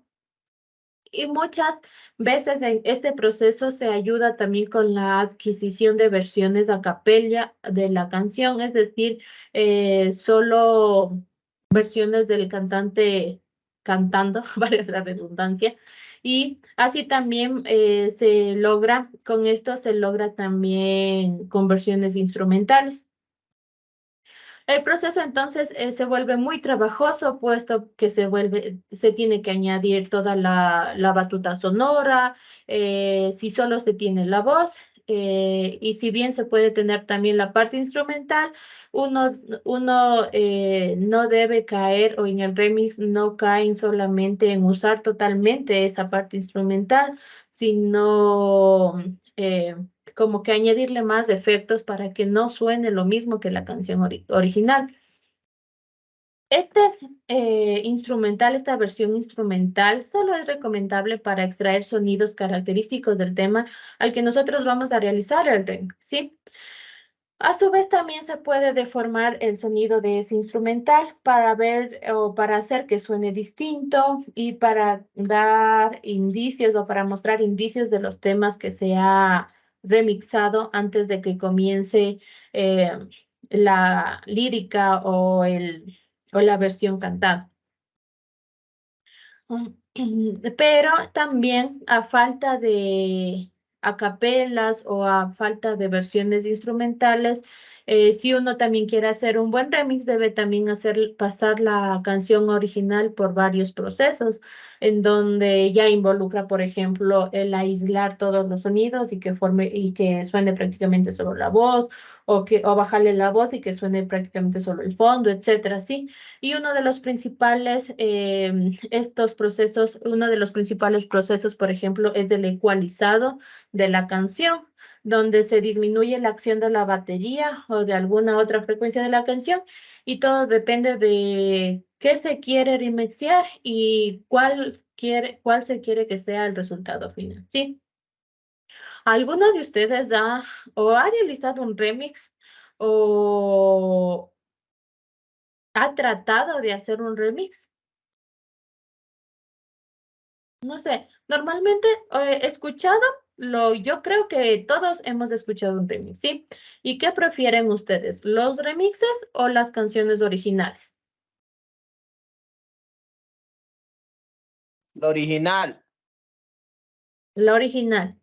¿Todos están de acuerdo que prefieren la original?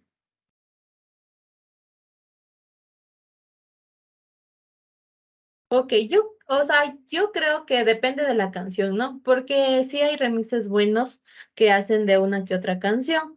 De igual manera, hay otros, en cambio, que sí les dañan, en cambio, y ahí sí, ya de ley se prefiere el original.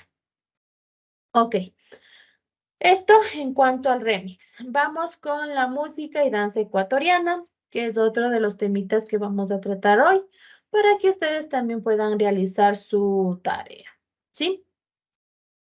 Ok, la música es considerada como una manifestación artística que ha ayudado al pueblo afroecuatoriano a mantener su identidad y desde allí también a organizarse para luchar por sus derechos. Los afroecuatorianos de la costa, por ejemplo, Esmeraldas, o la música de ahí, es diferente a los afroamericanos, por ejemplo, de la Sierra, del Valle del Chota y de la cuenca del río Mira. Y esta diferencia entre la música y el baile que tienen también es como su identidad, cómo se caracterizan y cómo también se pueden reconocer. Ok, normalmente el Ecuador se caracteriza por una amplia variedad de géneros musicales y estos que son originarios de nuestro país. Ritmos tradicionales criollos, como por ejemplo son el pasillo, el pasacalle, el yarabí, el sanjuanito. También tenemos nosotros como música originaria el albazo, la bomba del chota, pero hay ritmos también que son un poco menos conocidos, como por ejemplo son el amorfino, el alza, el danzante, el yumbo, el fox andino y también el aire típico, que lo podemos encontrar a lo largo de nuestra sierra y también a lo largo de nuestro Ecuador. Uno de sus más importantes componentes de esta música ecuatoriana y también de la danza es la religiosidad popular, ya que la mayoría de las ocasiones en las que se practican esos ritmos tradicionales son prácticamente celebraciones impulsadas por la devoción. Es por ello que en muchos de los elementos culturales tienen una profunda también connotación ritual. Aquí, por ejemplo, una de las danzas y músicas ecuatorianas más conocidas en este caso son, perdón, es la marimba, ¿sí? ¿Cuándo sale? Ok, de igual manera, existen diferencias sociológicas que van a dar lugar a las manifestaciones musicales en diferentes lugares. Esmeraldas es la tierra de la marimba y del arrullo, el Chota es la tierra de la bomba, y a pesar de que ambas se caracterizan por ser polirrítmicas de origen africano, la música afroesmeraldeña suena mucho más, como que más, tiene un poquito más de toque afro, mientras que en la música afrochoteña se integran más como influencias indígenas y europeas, lo que le hace parecido un poco más a la música andina de la sierra. La expresión cultural donde más se evidencia las raíces africanas de la población negra en el Ecuador es prácticamente la música. Y como todas las manifestaciones que conforman nuestra cultura popular, las expresiones musicales concretas son el resultado de ¿qué? De un proyecto de constitución étnica que se proyecta alrededor de varios siglos, ¿sí? Que han estado presentes alrededor de varios siglos, ¿sí? En cuanto a la marimba y el arrullo, o el grupo de marimba por lo general está integrado por una marimba, dos conunos, un bombo, dos guasas y cantantes hombres y mujeres, quienes ellos prácticamente pueden interpretar las maracas, tanto hombres y mujeres, y los diversos ritmos son objetos también de interpretación coreográfica, es decir, de bailes, y en las canciones también o repertorios del canto también es libre. La polirritmia es continua y la música tiene un carácter como marcadamente social. Y su objetivo de esta marimba es festivo y por lo tanto eh, cohesionador, es decir, que une a las personas, ¿sí? Aquí yo tengo un poquito, vamos a ver solo un poquito, un extracto de marimba y arroyos para no tener problemas nosotros con el video de nuestra unidad educativa. Ok. Entonces, viendo esto, viendo lo que es la danza, viendo lo que es el diaporama, el remix, la música y la danza ecuatoriana, se ha establecido también su actividad de la semana 7, en donde la cual se encuentra en la página 79. De octavo se encuentra en la página 79. Sí, que dice, realizo un resumen acerca del diaporama, remix y música danza ecuatoriana. De igual manera, en noveno es la misma actividad, pero en el módulo de noveno la actividad se encuentra en la página 76. Es la misma. Realizo un resumen acerca del diaporama, remix y la música y danza ecuatoriana. ¿Sí? ¿Cuáles son las características de la actividad? Como ustedes conocen, por favor, hacerlas a mano. Debe tener el encabezado de la institución. La información debe ser del módulo. Tratar de no copiar textualmente, tratar de, por favor, poner con sus palabras, ¿sí? El diaporama remix y música y danza ecuatoriana, la verdad, en el módulo es un tema muy cortito, así que no creo que tengan problemas en realizar su resumen. De igual manera, tratar de no cometer faltas ortográficas. Como ustedes conocen, si tienen alguna inquietud, alguna duda sobre la tarea enviada, sobre la materia, mi horario de atención es de 6 a 8 de la noche. A mi WhatsApp, por medio de WhatsApp, por favor, un mensajito es suficiente y el envío de deberes, por favor, siempre a Bienestar Estudiantil hasta el viernes de la próxima semana, como ya conozco. Ok, ¿alguna inquietud, alguna duda? Ok, entonces, si no hay ninguna inquietud, ninguna duda, yo procedo. Procedo a tomar una captura de pantalla de las personas que están presentes. Si pueden encender sus cámaras, les agradezco. Muchas gracias, Ligia.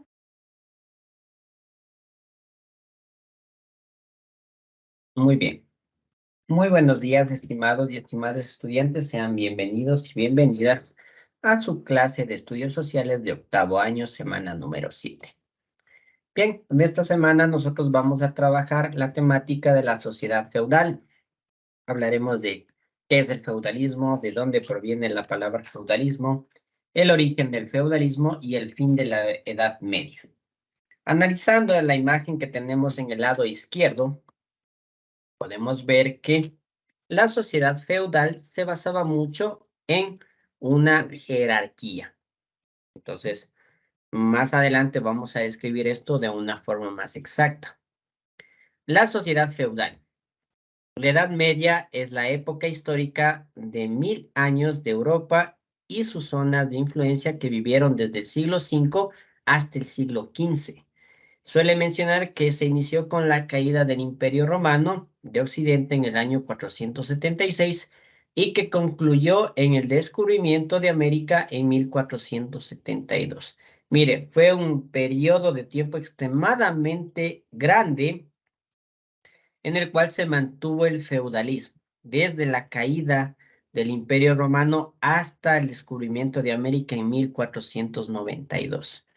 Como vemos nosotros aquí en la imagen, el feudalismo se basa en una figura autoritaria, la cual se ve representada por el rey.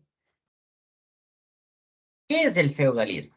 Ya, fue un sistema social, político y económico que se popularizó en Europa Occidental entre los periodos del siglo V hasta el siglo XIII.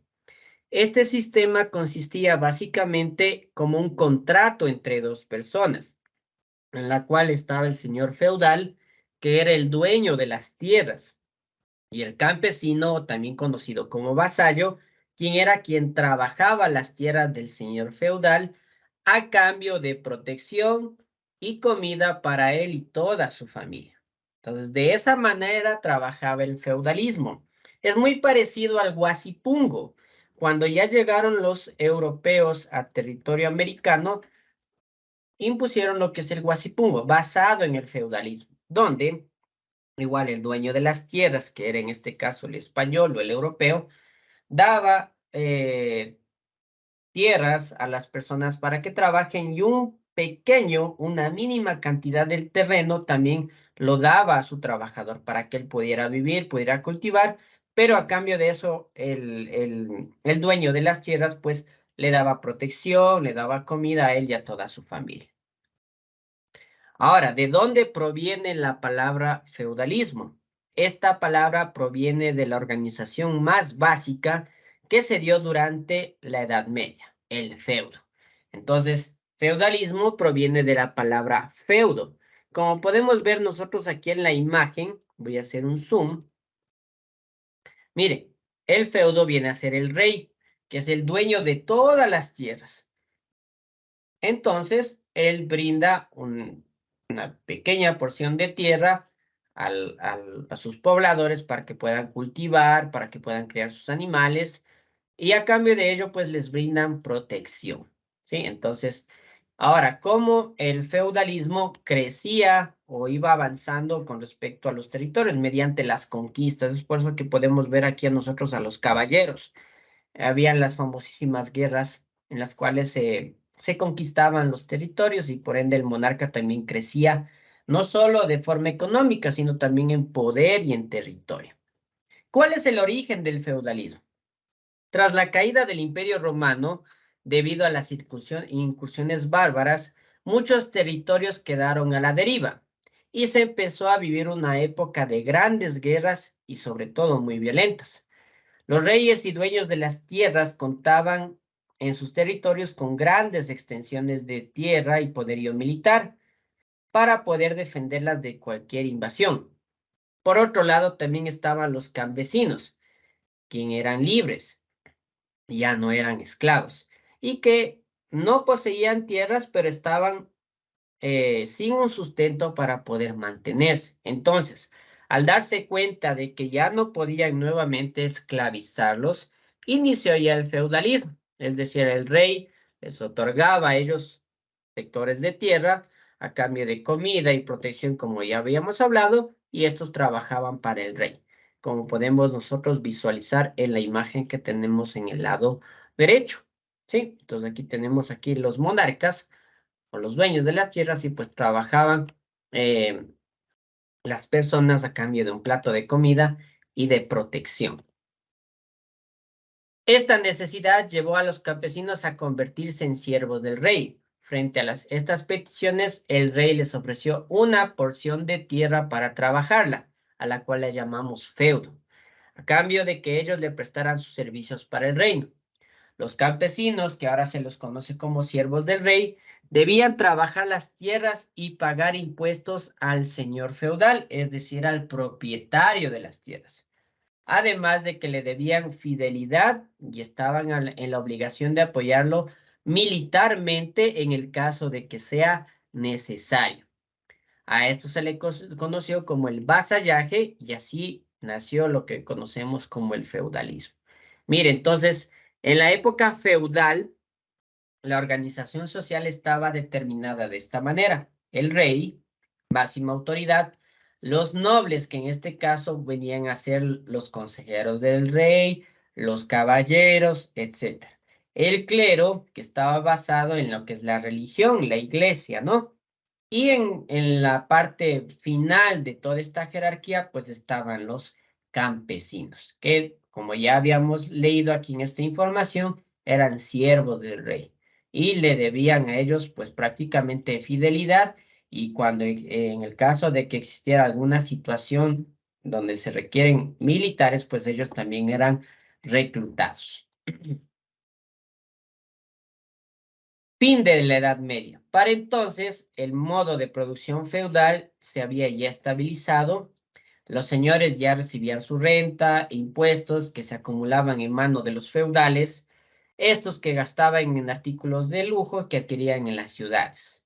La demanda de metales preciosos, sedas y productos especialmente provenientes de China, como las especias, tintes y perfumes, dinamizó el comercio. Como consecuencia, también fue necesario mantener seguras las rutas terrestres y también las rutas marítimas. Se crearon asociaciones, conglomerados de los puertos, tal cual como la Liga Hanseática de los puertos del Mar del Norte. Entonces, el feudalismo también ayudó a que se fortaleciera el comercio. Sí, pero no todo lo que brilla es oro. Hablamos del fin de la Edad Media. Por supuesto que el pueblo seguía en pobreza e ignorancia y no podía negarse hasta los 500 años de esta edad, donde hubo hechos o procesos muy interesantes. Fue el periodo donde se construyeron grandes catedrales, puentes, caminos, puertos. Aparecen también las primeras universidades, gremios de maestros que enseñaban en esos siglos a, a varios protagonistas, ¿no? De la Edad Media. Se formaron también eh, em, ciertas escuelas de historia, especialmente en la Europa occidental, como Alemania, Francia, Inglaterra, España, y cada uno de ellos trató de establecer sus límites. Claro está, por favor, antes del surgimiento de las primeras universidades, los únicos que podían acceder a una educación eran el rey, los familiares del rey y prácticamente los nobles, la nobleza. El clero también, pues claro está, para poder infundir la palabra de Dios. Pero los campesinos o los siervos del rey, pues no tenían acceso a ningún tipo de educación. La crisis de la Edad Media, especialmente en el siglo XIV, donde el modelo feudal se estaba ya agotando, prácticamente no resultaba ya en Europa. Los propios señores feudales empezaron a perder importancia, no solo al frente de los comerciantes, sino también al frente de los reyes, debido a que se había cambiado totalmente el arte por la guerra. La aparición de la pólvora, que fue proveniente de China, además de las armas de fuego, los primeros cañones, armas incendiarias inventadas por los árabes con petróleo y betún, además de las catapultas, arcos de largo alcance, hacían cada vez más fácil asaltar los castillos y a su vez era más costosa su defensa. ¿Cómo tenemos nosotros aquí en esta imagen? Miren, podemos ver aquí en los avances bélicos de la época, ¿no? Las catapultas, cañones, arcos de largo alcance. Esto facilitaba la invasión de los castillos y por ende, pues existían muchos daños. Poco a poco, los reyes también perdían territorio, perdían mucho dinero, perdían seguidores, también perdían muchos siervos y esto ocasionó también que el feudalismo llegara a su fin. Ahora, existieron guerras bilaterales que desembocaron en la llamada Guerra de los 100 Años, que fue una prolongada serie de conflictos armados entre los reyes de Francia y Inglaterra, que duró en realidad 116 años, 61 años de guerra y 55 años de tregua. Esto fue desde el año 337 hasta el año 1453. Todo esto pasó al Renacimiento y al fin de la Edad Media. En 1453, de manera coincidente, suceden dos eventos clave. Primero, la invención de la imprenta. ¿Sí?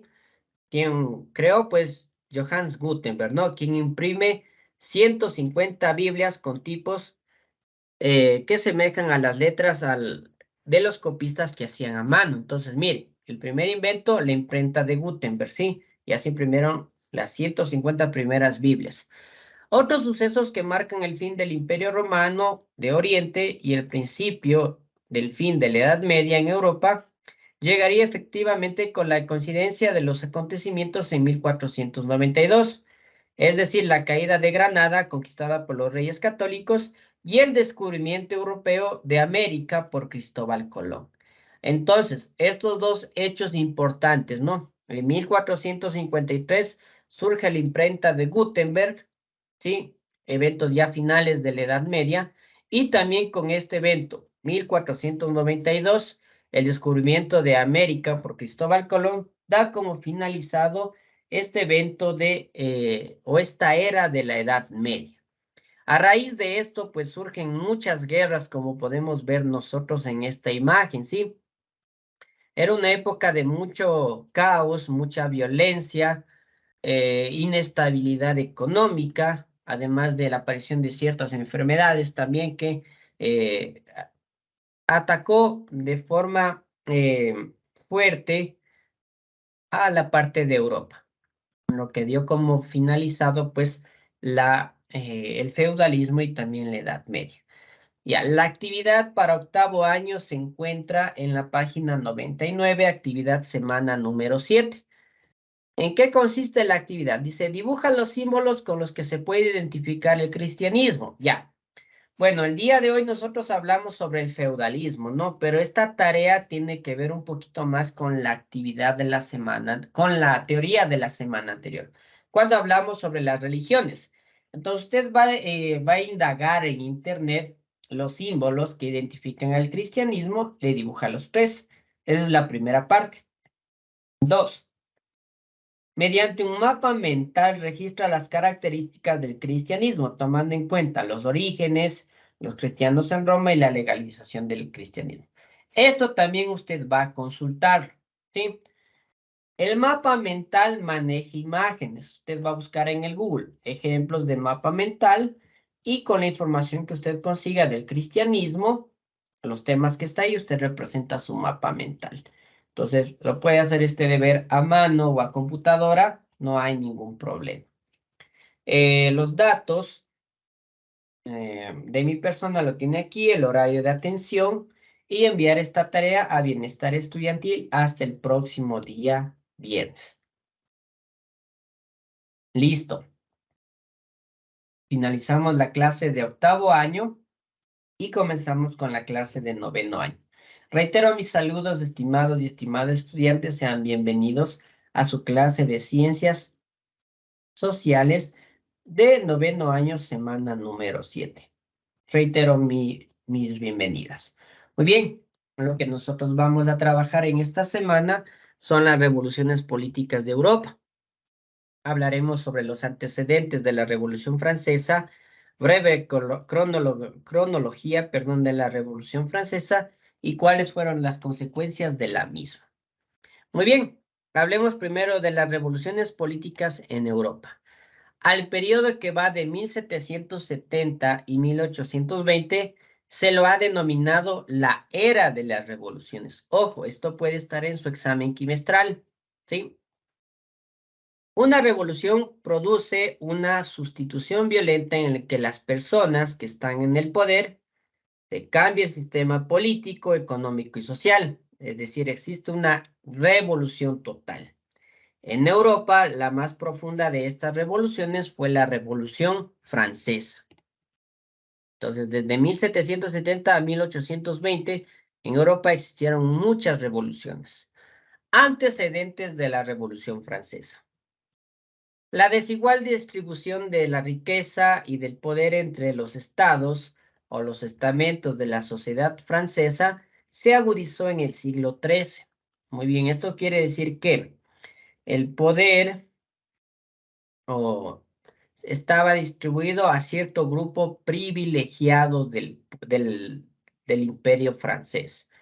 Ya, número 1 tenemos el clero, que era el primer estado, y la nobleza, el segundo estado, eran los más privilegiados.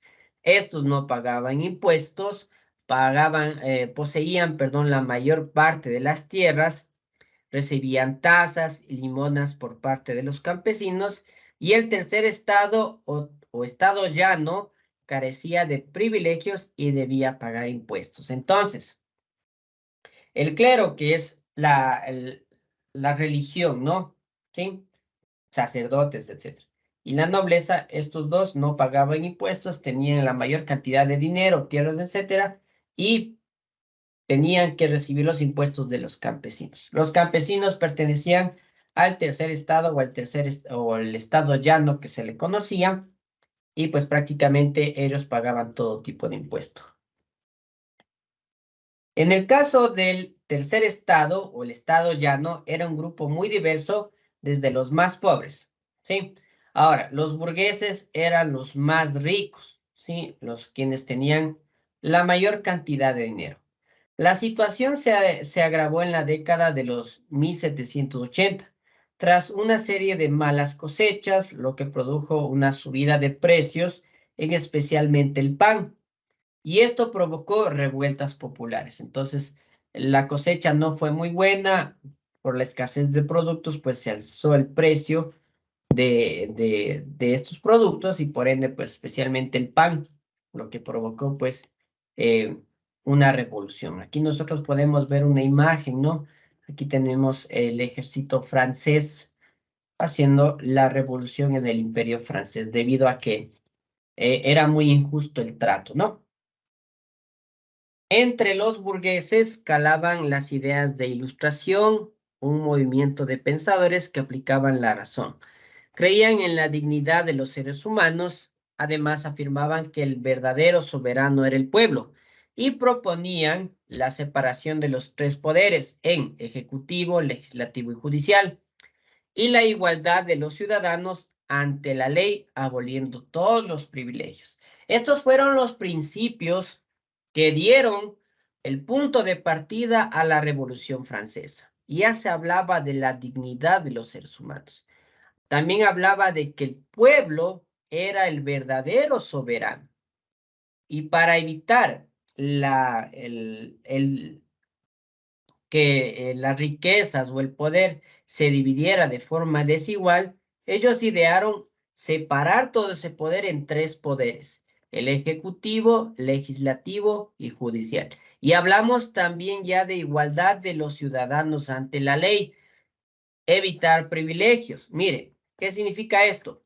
Especialmente la nobleza, al tener poder económico, poder político, ¿sí? Si cometían algún tipo de crimen, prácticamente ellos no eran juzgados, ¿sí? Porque tenían sus privilegios. Ahora con esto se abolía todos los privilegios. El poder ejecutivo, legislativo y judicial hasta el día de hoy sí se mantiene como de, modelo de gobernanza en los países, especialmente en el Ecuador. Hablamos bueno, ya no se llama poder, se llama función, ¿no? La función ejecutiva, la función legislativa, la función judicial. Mire, se tomó mucho de los ideales de la Revolución Francesa. La monarquía absolutista de Francia, donde el rey tenía todo el poder, solo se preocupaba por financiar el hueco fiscal, y esto dejaban enormes gastos. Y las guerras, como las que había perdido contra Inglaterra, y la del apoyo con la independencia de Estados Unidos. Mire, entonces el rey poco a poco estaba quedándose sin dinero, porque número uno, perdió la guerra con Inglaterra y también brindó apoyo a la independencia de Estados Unidos. Esto ocasionó la caída del Imperio francés. Correcto. Tenemos aquí la línea de tiempo, ¿no? De cómo se fue dando a través de los años la Revolución Francesa. Inicia en 1789 y finaliza en 1804. Es decir, duró 1, 2, 3, 4, 5, 6, 7, 8 años. Ya. En 1789, la toma de Bastilla. La Revolución Francesa comienza la toma de la Bastilla el 14 de julio, que simboliza la caída del antiguo régimen y el desafío al poder del rey. 2 años más tarde, en 1791, se promulga la Constitución de 1791, que establece una monarquía constitucional y limita los poderes al rey. Es decir, el rey ya no puede manejar a diestra y siniestra o como él desee el pueblo. En 1792 surge la Convención Nacional. La monarquía es abolida y Francia se convierte ya en república, es decir, ya no existe rey. La Convención Nacional es elegida para gobernar el país. En 1793, el rey Luis XVI o XVI es ejecutado en la guillotina. Se instaura el periodo conocido como el terror liderado por Robespierre. ¿Ya? En 1794, la caída de Robespierre. El gobierno del terror llega a su fin con la caída de Robespierre y la guillotina sigue en funcionamiento. Entonces era una forma de castigo, ¿no? En 1795 se establece una nueva constitución y se instaura el directorio, un gobierno de 5 miembros que dirige Francia. Mire, aquí ya no gobierna una sola persona, lo hacen 5. En 1789, el general Napoleón Bonaparte lidera un golpe de Estado y se convierte en el primer cónsul, consolidando su poder en Francia. En 1804, ¿sí? Más años inclusive, Napoleón se corona como emperador de Francia y establece el primer imperio francés. Entonces, mire, muchos años, ¿no? Duró esta revolución francesa. ¿Cuáles fueron sus consecuencias? En 10 años, desde 1789 a 1799, Francia pasó por profundas modificaciones políticas, sociales y económicas. La aristocracia del antiguo régimen perdió sus privilegios, liberando a los campesinos de los antiguos lazos que los prendían a los nobles y el clero. Es decir, como ya se eliminó lo que es el rey, los campesinos ya se liberaron de esta situación de pagar impuestos, servir 100% a los nobles y al clero. En 1799, la alta burguesía se alió, al general Napoleón Bonaparte, que fue invitado a formar parte del gobierno. La misión era recuperar el orden y la estabilidad del país, proteger la riqueza de la burguesía y salvarlos especialmente de las manifestaciones populares. Muy bien. La actividad para noveno año se encuentra en la página 98, actividad número 7, apartado Ciencias Sociales, ¿no? ¿En qué consiste la actividad? Simple. Dice, en tu cuaderno elabora un esquema similar y escribe las características principales del Renacimiento. Ya igual, nosotros hablamos en esta semana sobre la Revolución Francesa, pero la actividad está enmarcada en el Renacimiento. Temas que vimos la clase pasada. Entonces usted va a copiar este mismo organizador gráfico, va a buscar en su módulo sobre el Renacimiento o Internet y va a poner 4 características. Segundo, elabora en tu cuaderno un cuadro de doble entrada, dice, con los aportes principales de Copérnico, Vesalius, Galilei y Newton. Entonces aquí va a poner, por ejemplo, Copérnico. Ya, acá va a poner que se desarrolló la astronomía. Aportes, en este caso Copérnico, desarrolló el primer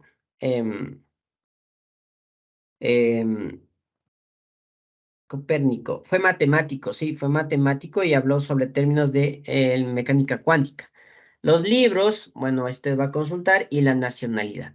Luego va a poner Vesalius, lo mismo, en qué campo, qué aportes, qué libros, qué nacionalidad.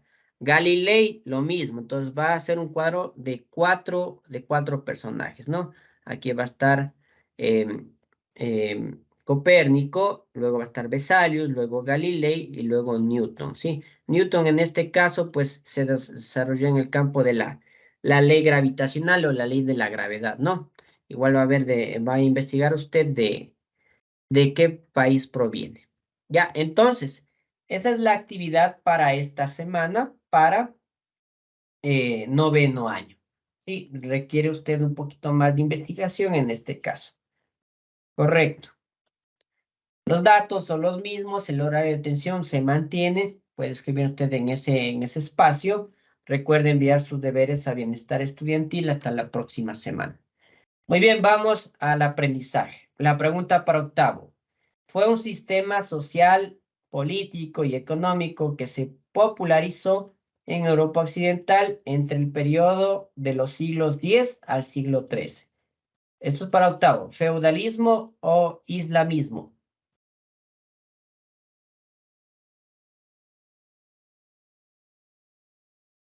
Feudalismo. ¿Sí? Para noveno. ¿La Revolución Francesa influyó en la independencia de Estados Unidos? ¿Verdadero o falso?